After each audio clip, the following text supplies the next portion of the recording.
Dopo la vittoria di 7 giorni fa, la Pro Patria vuole continuare a mettere punti in saccoccia. Arriva un'Arzachena vincitrice nel derby, ma che ha perso nel recupero contro l'Entella. Dallo stadio Carlo Speroni di Busto Arsizio, un cordiale buon pomeriggio da parte di Davide Casi. Ci mette il piedone Lombardoni, pallone però nuovamente in possesso dell'Arzachena. Pandolfi, il cross dentro, Svetta con la testa Trillo dall'Arzachena di Sabato, il pallone dentro per Gucci, deve provare la conclusione. Gucci, ribattuta, il tocco dentro per Gucci. Attenzione, non c'è nulla per il direttore di gara, è stato letteralmente travolto Gucci. L'arbitro lascia.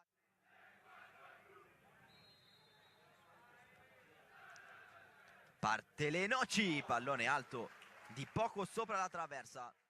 Tocco all'indietro nuovamente per Lenoci. Di Sabato riesce a stoppare il pallone, prova a convergere verso il centro. Il pallone questa volta per Lenoci, il tocco morbido per lo scatto sul filo di fuorigioco di Gucci, che però era in posizione regolare. Pallone però troppo lungo.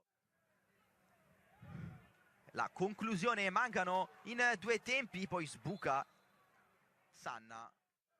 Lenoci, il lancio in avanti sul secondo palo dove c'è il colpo di testa di Galli, la manona di Pini, il pallone in avanti, il colpo di testa di La Rosa che per poco non favorisce Gazzo, che recupera il pallone, riprova a servire Gucci. Guardate, Lenoci, il cross dentro per Gucci. Pini.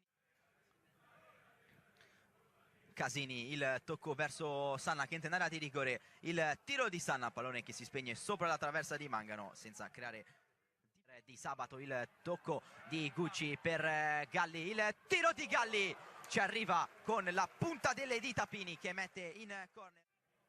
La Rosa sbuca Bertoni e recupera il pallone, ha spazio per andare la Pro Patria 3 contro 3. Bertoni, il pallone aperto per Lenoci, va dall'altra parte su Gucci che riesce a mettere giù il pallone, entra nella di rigore, calcio di rigore per la Pro Patria. Solo il fischio dell'arbitro, eccolo che arriva. Lenoci contro Pini, parte Lenoci, il pallone sotto la traversa e arriva il gol della Pro Patria. 1-0 allo stadio Carlo Speroni di Busto Arsizio, la sblocca il capitano Lenoci su calcio di rigore da Gucci all'indietro su Lombardoni,